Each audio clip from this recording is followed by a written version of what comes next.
group. That was thrown out by the Nevada Supreme Court. They struck down that proposed ballot initiative, so it won't be on the ballot in November.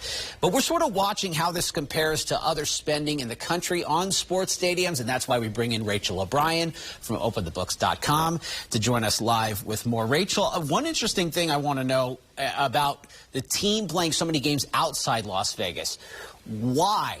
Why do this, and how does that impact the stadium that they promised us would be generated here in our city? Yeah. So as you mentioned, this stadium, they're going to be getting $380 million in taxpayer-backed public financing for the stadium. This one group tried to get the question on the ballot to pose it to voters, to ask voters, hey, do you want to pay for this? And the Nevada Supreme Court said, no, you can't ask voters that. And so what the most recent development here is that, yeah, the A's president said they want to be able to play up to 8 games every year outside of Las Vegas.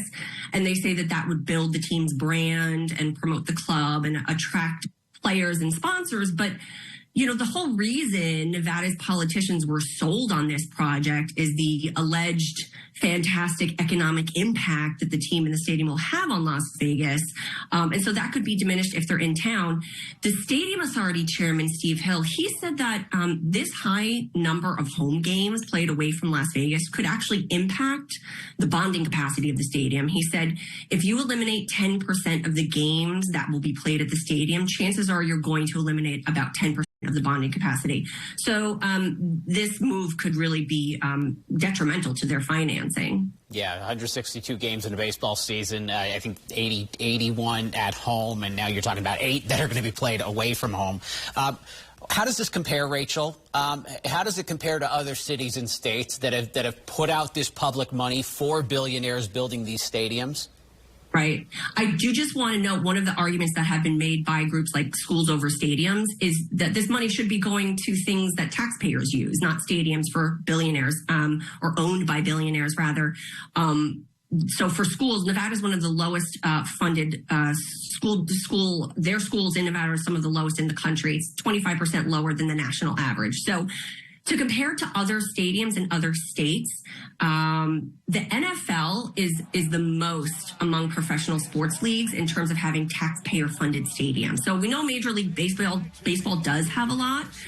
The NFL has 30 out of their 33 stadiums that host NFL teams. 30 get taxpayer money. Only 3 do not. And if you ask economists about taxpayer funding stadiums, they will say over and over that the math does not add up in favor of the taxpayers, regardless of what politicians will say. That it is, quote, conning taxpayers into redistributing their income to the billionaire owners of sports franchises.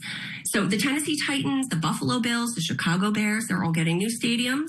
They are also being funded in large part by taxpayers. And so the reality is these stadiums do not increase property values as their proponents claim.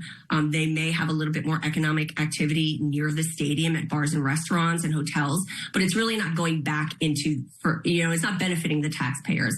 I will say that in Kansas City, Missouri, 2 months ago, voters there were able to vote, and they said they do not want to increase their sales tax to pay for renovations of the stadium that's home to the Super Bowl champions, the Chiefs, and the Major League Baseball Royals. So they were able to vote and say, no, we don't want our taxes to go to this. And unfortunately, Nevada taxpayers don't have that option. Yeah, and they're in Kansas City. It was put on the ballot. Obviously, you just mentioned it was denied. And just a friendly reminder, we've got our Las Vegas Raiders here in town at the fairly new Allegiant Stadium, and we foot the bill.